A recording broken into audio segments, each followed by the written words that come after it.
So today is division day 3, okay? It is flamingo theme today. I got my flamingo hat on, and we are happy that we are finishing division this week, okay? So in just a minute, we're gonna start with our problem of the day. If you will grab your paper and your pencil, and I'll see you back for the problem of the day. Bye, guys. Welcome back, everybody. So this week we have been talking about division. Our problem of the day have been 2-step word problems that we've been solving together. And so today we're going to start our problem of the day. First, if you notice our flyer that goes along with our flamingo theme for today, flamingo pool floats are on sale for $7 each, okay? So I'm having a pool party, and I want to purchase 4 pool floats. All right, that's the first part of my problem, okay? So first of all, I want to figure out how much that's going to cost me, okay? So I want to purchase, how many pool floats did I just say? I want to purchase 4, okay? I want to purchase four pool floats, and each one is going to cost me $7. So I'm going to multiply 4 times 7 to figure out the cost of the pool floats, okay? So if we count by sevens 4 times, 7 times 1 is 7, 7 times 2 is 14, 7 times 3 is 21, and 7 times 4 is 28. So it's going to cost me $28. Now, if I pay with a $50 bill, how much change am I going to get back? That's the second part of our problem, our 2-step problem today. So I know if I give them $50, I want to know how much change I'm going to get back. So what operation would I need to do there? I would need to subtract. Good job. Okay. Now remember, in subtraction, you're always going to put the biggest number on top. So I'm going to put my 50 on top, minus 28. Okay. Now, looking in my ones column, which is where I'm going to start, 0 minus 8. If I have 0, can I take away 8? No, I cannot. So I need to come over here to the tens column, and I need to borrow 1 from that tens column. When I borrow 1 from that tens column, 5 minus 1 is now 4. And I'm going to move that 10 over to the ones place, and I'm going to make that a 10. 10 minus 8 is 2, and 4 minus 2 is 2. So I would get $22 back. It would cost me $28 to purchase my 4 floats, and then when I paid with the $50 bill, I would get $22 back. So this week we've been working on division. We've been talking about how we can represent division. We can represent division using a model showing it with equal groups. We can relate division back to multiplication, and we can use our multiplication and division fact family. And then we talked a little bit about the vocabulary associated with the division problem. And we said that the answer to a division problem is called the quotient. Very good, okay? And then we also talked about the dividend and the divisor yesterday and introduced those terms, okay? We've been working on some word problems with division, and we're going to look at a word problem with division in just a minute. And then we've also, for a little bit of challenge this week, we've been talking about dividing when you have a remainder, okay? And those are our extend activities this week. So let's look at the word problem that I have right here. And it goes with our theme of the day, which is flamingos. There are 22 legs in the flamingo exhibit. So how many flamingos are there? All right. So if we know a flamingo is a bird, and if we look at our great little model here, we know that each flamingo has how many legs? 2. All right, very good, 2. So we know, first of all, we know that there's 22 legs in all, and even though it doesn't say it in our problem, we know that each flamingo is going to have 2 legs. Now, we can either divide or we can multiply here to find the total number of flamingos, okay? So if I wanted to make this a division problem, I would divide 22 divided by 2 is going to equal blank. Or if you wanted to think about it as a multiplication problem, you could reverse this. You could say 2 times what is going to equal 22. Okay? So let's count by twos until we get to 22. Some of you might already know this one automatically, but let's count by twos until we get to 22. So we've got 2, 4, 6, 8, 10, 12, 14, 16, 18, 20, and then one more makes 22. So I had to count that 11 times, okay? So if we go back and look at our problem, we said there were 22 legs in the flamingo exhibit. How many flamingos are there? We said 22 divided by 2 equals 11. So there are 11 flamingos in the exhibit. Okay? All right, for our next division problem today, it says I counted 24 sides on all of the triangles I drew. How many triangles are there? So let's look at the information we know. We know that there's 24 sides in all, and we know that the person is drawing triangles, okay? So we want to know how many triangles there are. So I know total I have 24 sides, and how many sides does a triangle have again? 3, okay? So 24 divided by 3, and I want to find my quotient. That's the answer to my division problem. The total number of sides that I have is right here. That's my dividend, divided by 3, which is my divisor, and then I want to find my quotient. So I could use a model.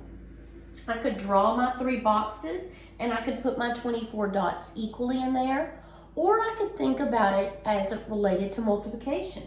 I could say to myself, 3 times what number is going to give me 24?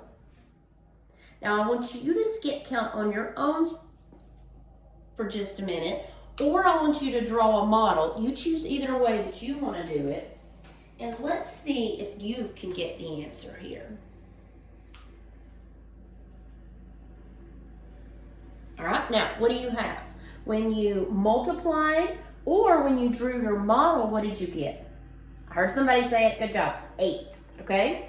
So there are 8 triangles in all, and we're gonna put our word here so we have no naked numbers. We always want to, in a word problem, make sure that we put the word that goes with it, okay?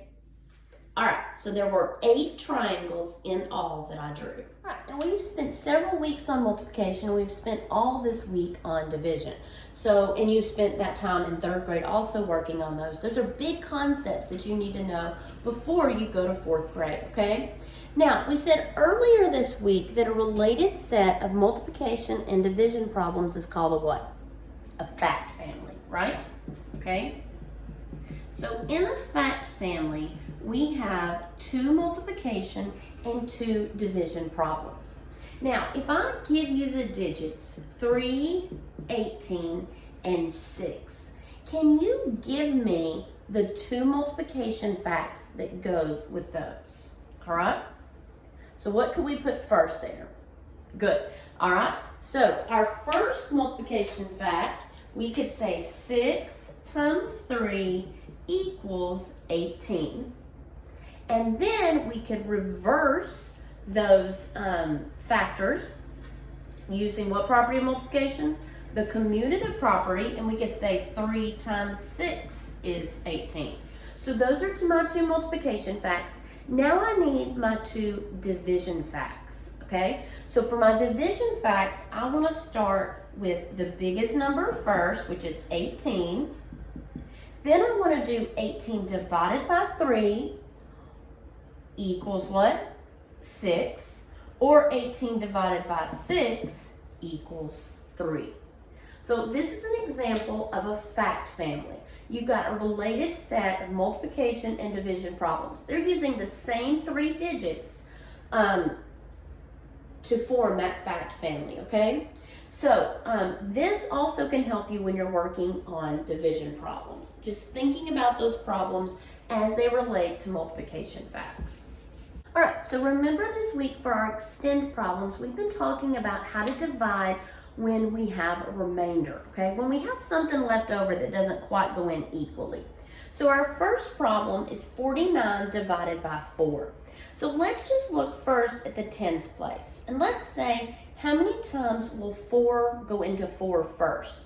I wrote our steps over here on this side, and these are the steps that we've talked about this week. First, we're going to divide, then we're going to multiply, then we're going to subtract, and finally, we're going to bring down. All right, so our first step is to divide. 4 will go into 4 how many times? 1 time. I'm going to put my 1 up here. Next step is I'm going to multiply. 1 times 4 is 4. Then I'm going to subtract. What's 4 minus 4? 0. Next, I'm going to bring down. Remember, I told you I always drew my arrow there just to help me remember to bring it down, okay? Now I want to go back to the top and I want to divide again. 4 will go into 9 how many times? It won't go in exactly, so we want to get as close as we can without going over 9. 4 times 1 is 4, 4 times 2 is 8, and 4 times 3 is 12, so that's too much. So let's do 4 times 2. Now we're going to multiply. 2 times 4 is 8, and I'm going to put that right there under the 9, and then I'm going to subtract. What's 9 minus 8? 1. Okay? Do I have anything else to bring down? No. So that 1 that is left is called my remainder. And I'm going to put that little R up here at the top to say that it is, the quotient is 12 remainder 1. All right, let's look at our next problem. And it's 88 divided by 7. All right, first thing we want to do is divide. And we're just going to talk about how many times will 7 go into just the first 8. So 7 will go into 8 how many times? 7 times 1 is 7. 7 times 2 is 14, so that's too much. So 7 times 1, that's my divide. Now I'm going to multiply. 1 times 7 is 7. Then I'm going to subtract. What's 8 minus 7? 1. Okay. Next, I'm going to bring down my 8. Now I want to say, how many times will 7 go into 18? 7 times 1 is 7. 7 times 2 is 14. 7 times 3 is 21, so that's too much. So we have to use 7 times 2. Let's multiply. 2 times 7 is 14. Now I'm going to subtract. 8 minus 4 is 4. 1 minus 1 is 0. Do I have anything else that I can bring down? Nope. So 4 is my remainder. My quotient is 12 remainder 4. All right, and then our last problem for today is 92 divided by 6. All right, so we want to say, first of all, we want to divide. How many times will 6 go into just the 9? 6 will go into 9 how many times? Only 1 time. So let's put our 1 up there. 1 times 6 is 6. Now I'm going to subtract. 9 minus 6 is 3. Next step, I'm going to bring down my 2. And now I want to divide. How many times will 6 go into 32 without going over? So let's skip count by 6s.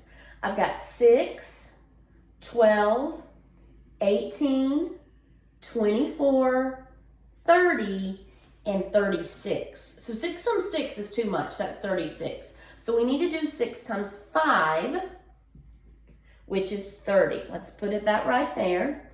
And then let's subtract. 32 minus 30. Now 2 minus 0 is 2, and 3 minus 3 is 0. I don't have anything left to bring down, so that 2 is my remainder. And my quotient is 15 remainder 2. All right, I hope you have a great weekend, and I will see you back next week. We're finished with division this week, and we'll keep reviewing it a little bit. And then next week, we're going to work on something else, okay? Bye, guys.